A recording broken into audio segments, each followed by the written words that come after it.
வணக்கம், hitech transformer Coimbatore.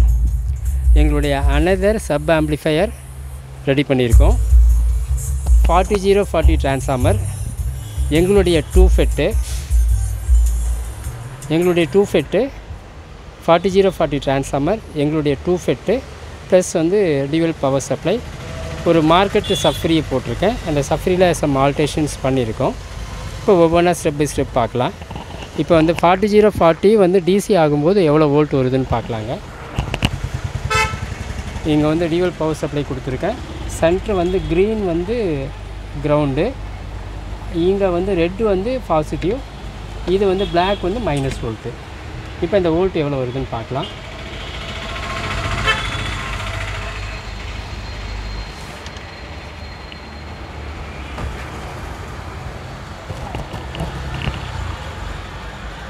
இது almost 51.7 volt வருது, ப்ளஸ் வோல்ட்டு. அதேமாதிரி மைனஸ் வோல்ட் எவ்வளோ வருதுன்னு பார்த்துக்கலாம்.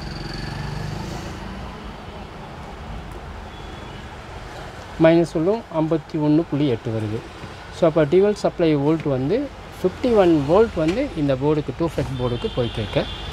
இது நார்மலாக வந்து இதுக்கு முன்னாடி நாங்கள் பண்ணும்போது அப் டு வந்து 40 வோல்ட் வரைக்கும் தான் விஸ்டன் பண்ண மாதிரி பண்ணோம். இப்போ வந்து அது வந்து மல்டிபிள் வோல்ட் வந்து இன்ஸ்டால் பண்ணுற மாதிரி ரெடி பண்ணியிருக்கோம்.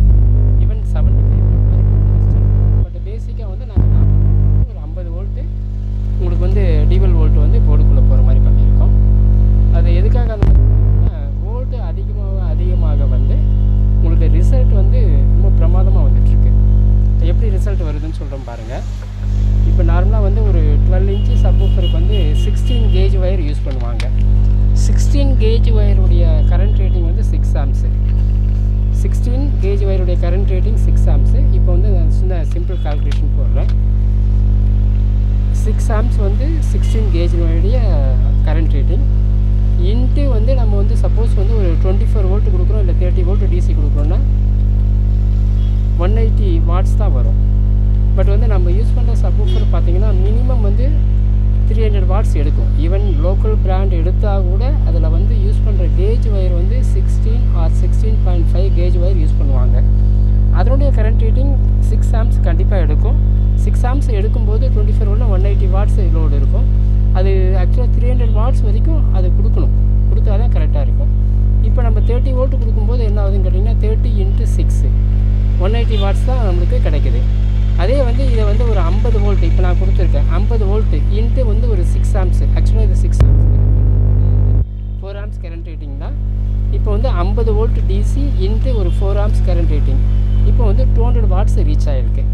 இன்னும் நம்ம வோல்டேஜ் அதிகம் பண்ணோம். 50 வோல்ட்டு இன்ட்டு அதே 4 ஆம்ஸ் யூஸ் பண்ணோமா 200 வாட்ஸ். 50 இல்லை 60 வோல்ட்டு போடுறேன். 60 இன்ட்டு 4 ஆம்ஸ் 240 வாட்ஸ் போகுது.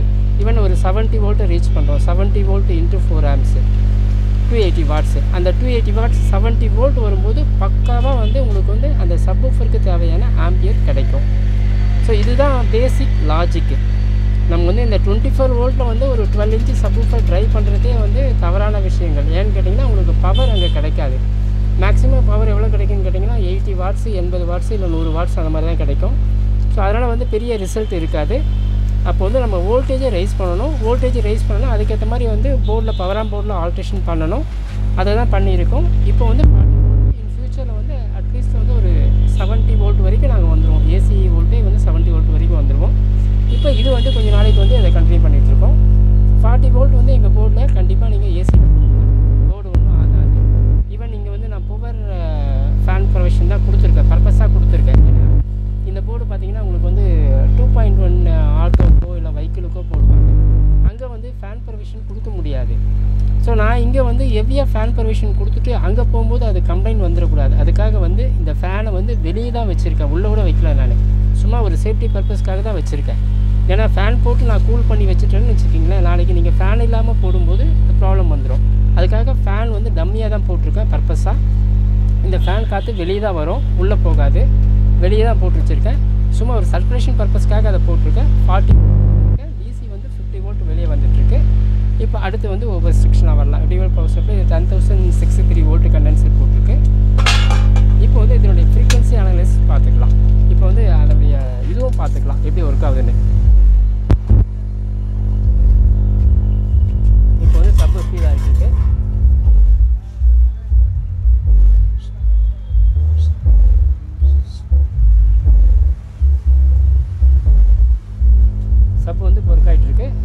உங்களுக்கு எப்படி ஃபீல் ஆகுதுன்னு தெரியல.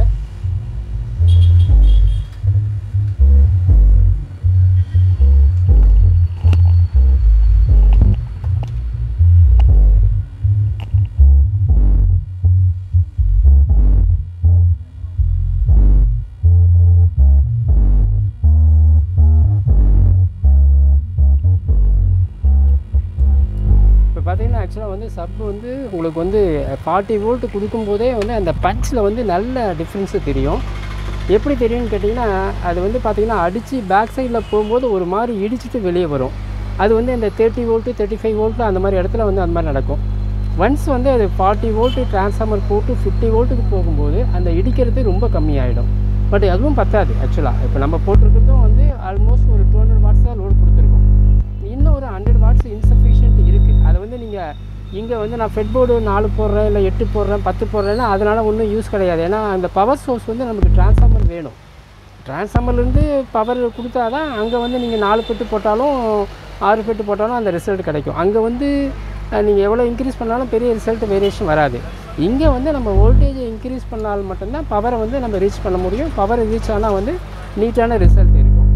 இப்போ வந்து இந்த ஃப்ரீக்வன்சி அனலைஸ் பண்ணிடலாம். ஃப்ரீக்வன்சி அனலைஸ் பண்ணும்போது அதுவும் வந்து இம்பார்ட்டன்ட் ஃபேக்ட்ரு. ஃப்ரீக்வன்சி வந்து கரெக்டாக வந்து அனலைஸ் பண்ண முடியலன்னு சொன்னால் சப்னுடைய ரிசல்ட்டும் அது வேறு மாதிரி மாறிடும். இப்போ வந்து ஆஸ் யூஷுவல் நம்ம வந்து டோன் ஜென்ரேட்டரை கனெக்ட் பண்ணிக்கலாம். ப்ளூடூத் ஆன் பண்ணிக்கிறேன்.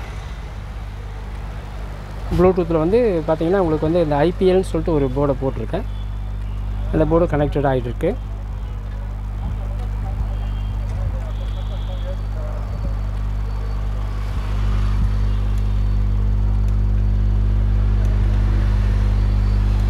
ஐபிஎல் போர்டு இன்னும் கனெக்ட் ஆகலை.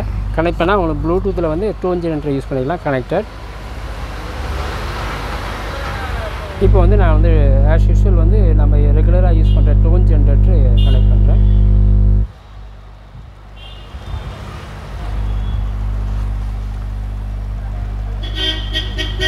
டோன் ஜெனரேட்டர் கனெக்ட் ஆகிடுச்சு. 65 ஹெர்ட்ஸு இதான் வந்து நம்மளுடைய கட் ஆஃப் ஃப்ரீக்வன்சி. அந்த கட் ஆஃப் ஃப்ரீக்வன்சிக்கு அட்ஜஸ்ட் பண்ணணும். ஒவ்வொருத்தரும் ஒவ்வொரு ஃப்ரீக்வன்சி வச்சுருப்பாங்க. ஒருத்தர் 40 ஹெர்ட்ஸ் வச்சுருப்பாங்க, ஒருத்தர் 50 ஹெர்ட்ஸ் வச்சுருப்பாங்க. அவங்கவுங்க விருப்பப்படி வந்து அதனுடைய ஆல்ட்ரேஷன் நம்ம பண்ணிக்கலாம் போர்டில். இப்போ 65 ஹெர்ட்ஸ் கொடுத்துருக்கேன். 65 ஹெர்ட்ஸுக்கு இப்போ வெளியே வந்துட்டுருக்கு ரிசல்ட்டு. அங்கே ஃபீல் ஆகுது பாருங்களா நீங்கள். 65 ஹெர்ட்ஸுக்கு வெளியே ரிசல்ட் வந்துட்டுருக்கு. இப்போ அதுக்கு மேலேயும் கீழேயும் கொடுத்து பார்க்குறேன்.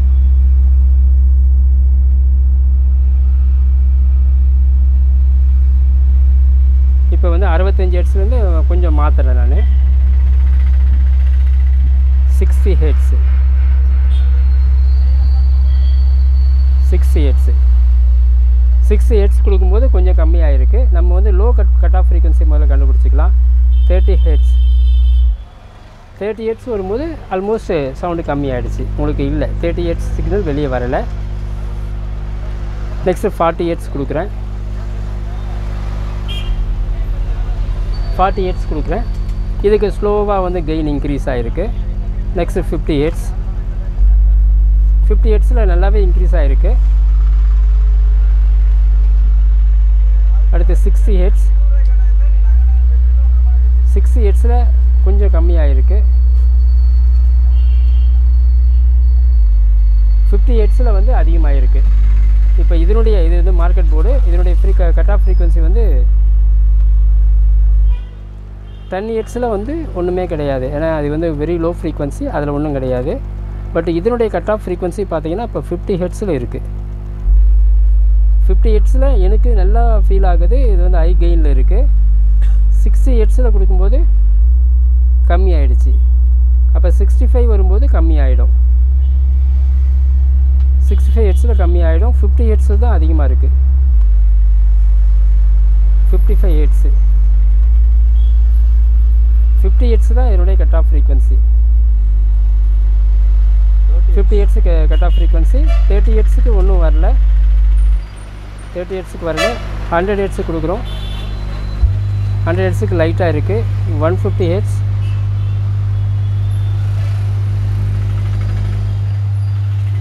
150 ஹெர்ட்ஸ் 150 ஹெர்ட்ஸில் ஆல்மோஸ்ட் ஒன்றும் இல்லை. ஸோ இதனுடைய கட் ஆஃப் ஃப்ரீக்வன்சி வந்து 50 ஹெர்ட்ஸ் தான். 50 ஹெர்ட்ஸ் இந்த ஆம்பிளிஃபையருடைய கட் ஆஃப் ஃப்ரீக்வன்சி. இதுக்கு முன்னாடி எங்கள் போர்டில் போடுவோம் 65 ஹெர்ட்ஸ் நாங்கள் ஃபிக்ஸ் பண்ணி வச்சுருந்தோம். இப்போ வந்து இது 50 ஹெர்ட்ஸு. ஸோ இது வந்து கட் ஆஃப் ஃப்ரீக்வன்சி சூஸ் பண்ணிட்டோம். நெக்ஸ்ட் வந்து கெயின் வந்து ஒவ்வொரு இப்போ பார்த்திங்கன்னா கட் ஆஃப் ஃப்ரீக்வன்சினா என்னென்னு நான் மட்டும் சொல்லிகிட்டே இருக்கேன். கட் ஆஃப் ஃப்ரீக்வன்சினா முதல்ல என்னென்னு தெரிஞ்சுக்கோம். கட் ஆஃப் ஃப்ரீக்வன்சினா வந்து எந்த ஃப்ரீக்வன்சி நம்ம கொடுக்குறோமோ அந்த ஃப்ரீக்வன்சியில் வந்து ஹை கெயின் இருக்கணும், அதுதான் கட் ஆஃப் ஃப்ரீக்வன்சி. அதே மாதிரி லோ கட் ஆஃப் ஃப்ரீக்வன்சினா எந்த ஃப்ரீக்வன்சியில் வந்து உங்களுக்கு ரொம்ப low gain, very low gain, நம்ம காதிலே கேட்காத அளவுக்கு கெயின் இருக்கோ அது வந்து லோ கட் ஆஃப் ஃப்ரீக்வன்சி. அதே மாதிரி ஹை கட் ஆஃப் ஃப்ரீக்வன்சி வந்து எந்த ஹை